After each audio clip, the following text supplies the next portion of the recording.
Welcome back, viewers, to our second segment of this show. The first hour was a syndicated hour, courtesy of the Straight Talk Africa with their Washington, D.C. studios. The second segment, we remain in the WBS studio. Peter Kivazo with me. I have the pleasure and honor of hosting Shaka Sali. Welcome back, Shaka. Thank you. And I have Dr. Livingstone Sewanyana. Welcome, Doctor. Thank you, Peter. And viewers, you'll be able to join the second segment of this show. Our numbers will be displayed on the set, and you'll be able to call in and interact with the guests in the studio, put your question or comment. Gentlemen, it is such a time, and this discussion we've had in the first segment of this show, but I need to come to very specific issues. Shaka, when you came into town, it was the debate. Those debates, where they are done, usually are followed with an opinion poll to see if they've changed mindsets. In this particular case, talking to people you've talked to since, do you think that the debate actually impacts the thinking of the people, or are they already cast in stone that these ones are A, these ones are B, these ones are C? I think the majority have already decided who their man or woman is. But there is a segment of society that is open-minded and willing to be persuaded. I saw people, for example, talking about certain individuals who I'm not going to name, but they felt that their behavior on that platform had persuaded them to perhaps give them a chance. Dr. Sewanyana, the swing vote in a lot of the other democracies, or in a lot of democracies, I'll take a bit of exception, in a lot of the democracies, the swing vote wins an election.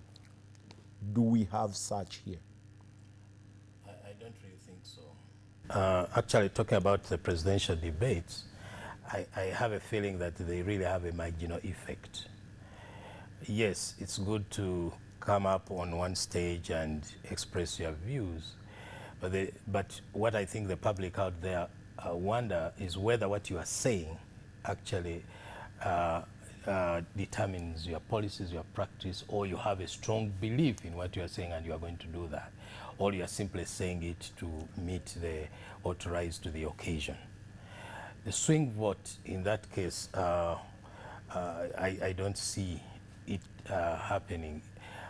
Much of the support is built around one, which party do I support? It's built around the privileges that I get. It is built around my ethnic connection. Sometimes it's built around my family ties. Mm-hmm. So it is not necessarily built around major policy issues and proclamations. It's built around some of those concerns. Shaka, I've been looking at the list of the candidates. We have 8 of them. 4 of them are really former comrades in the struggle. All of them, quote-unquote, Bush War heroes. 5 of them come from the same region.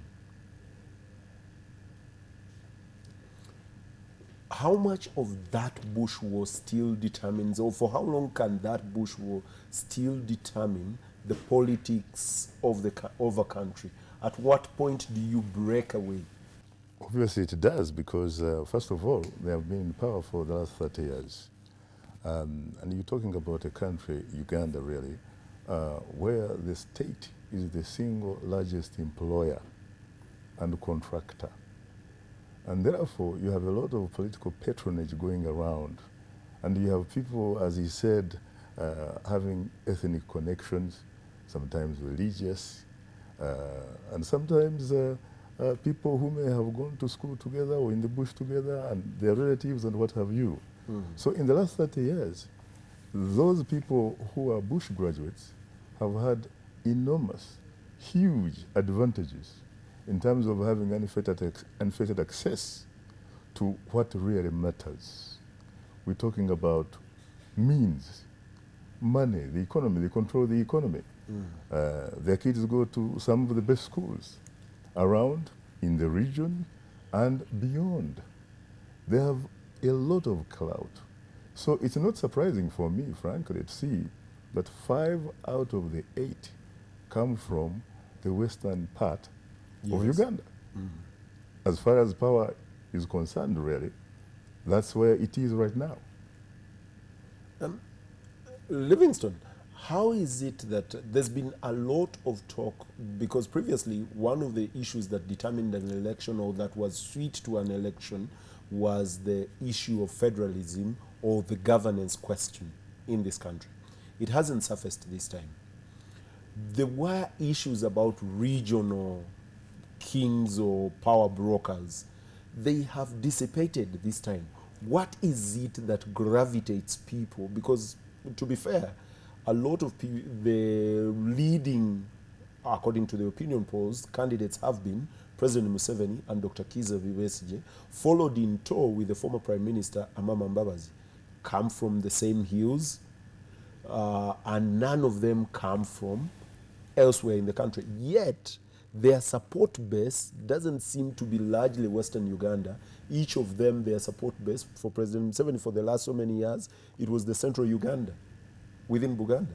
Dr. Kizza Besigye, it was the northern Uganda, then gravitated to the east. Now it seems to be back to the central Uganda. What is it that people identify with this, or is Uganda grown to the level that the tribal lines have been blurred? I think the tribal lines remain.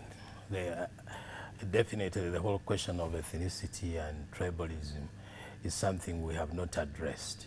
And no wonder President Museveni for a long time has been talking about sectarianism. So really, it's not easily justified in this election. Of course it is not. It's not. I think it goes back to what I said earlier, whether what we say is actually what we do and believe in strongly. But this whole question of federalism and the like has dissipated in this particular election, mainly because there was a very strong realization, especially by the different cultural leaders, that that whole debate about federal arrangement cannot carry the day as long as they don't have economic power. There has been a shift within their own regional and traditional policies to work on the economic empowerment of their people, to develop, to adopt projects that actually can put money into their hands, hoping that later on that will give them the ability to make effective demands. And that maybe you may want to illustrate it with Kenya. You know that every time power changes hands in Kenya, it still goes back to the Chikuyu. Why to the Chikuyu? Because the Chikuyu have economic power. And as long as they have economic power, whatever they demand is more effective than people who have nothing to offer. So ideally, that's the reason why I think, despite that the persistence of that demand in the previous elections, we do not see that happening today. Now, on the whole question of why are the 5 candidates, in addition to what my brother Shaka Sali says, there is this also element of militarism in our politics. There is that strong belief that it's the military people who can lead. Actually, 4 of these guys all have a rank. Definitely. One is a colonel, one is a brigadier, 2 of them are generals. Yeah, and I wouldn't be very surprised that from the word go, those who don't have a military background was actually not seen to be serious candidates, and it is only, the focus is on those who actually don't only have money, they have access to the state, and they can actually effect the radical changes. Because the whole campaign this time around, by the way, even when you examine the campaign strategy of President Museveni this time around, it's also about reform. He needs also to appreciate that everyone there is talking about reform. So it has been the main thread in the whole campaign. And the reform is seen to be like the new thing. Actually, President Museveni often campaigns as if he is an opposition candidate. Exactly. When he stands against the state institutions. Right. They are corrupt, they are not performing to the people's will. He seems to detach himself from the institutions that he presides over. But how does he succeed, by doing that when we know, frankly, that the ruling party and the state are fused?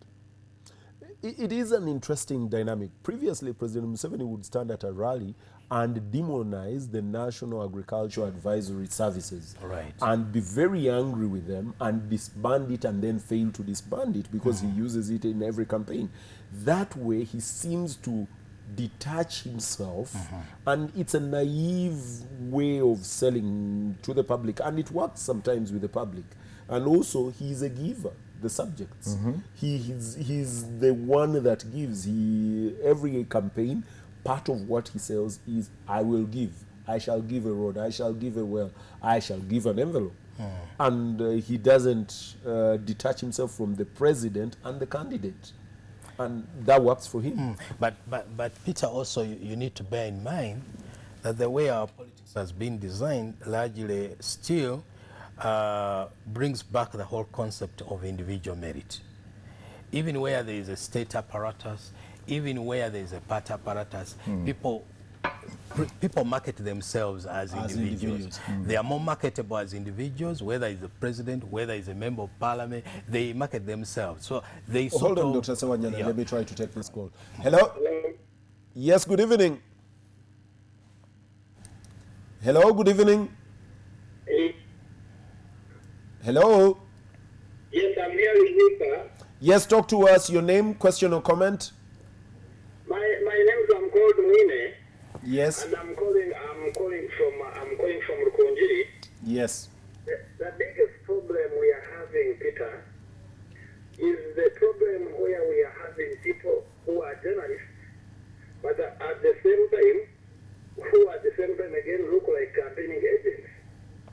And we cannot separate between a journalist and a campaigning agent. Even as you talk right now, as we see you there, people are in different homes, and you are speaking to people who are having different interests. And a man like Shaka, with all due respect, personally, I love how he has the story around his life, but the problem, he fails to separate being a journalist, being whatever, to also being a campaigning agent of a certain other person. That's where we get the problem. Mwine. For the issue of intimidation. Mwine. Yes, sir. Mwine, if I would ask, what would you particularly qualify to say that Shaka is a campaign agent? He doesn't live in Uganda. He came in to do a debate. Now, Peter. Yes. If I can only read someone's face, I can read someone's interests. We can also read. We look at someone and how when he's talking, we know where he's referring to. Now, what I'm trying to say, Peter, is that the problem, I want to talk about intimidation part of it. Yes, go on. Currently, intimidation is not only with police. The police is intimidating us. Security personnel are intimidating us, but also candidates are intimidating.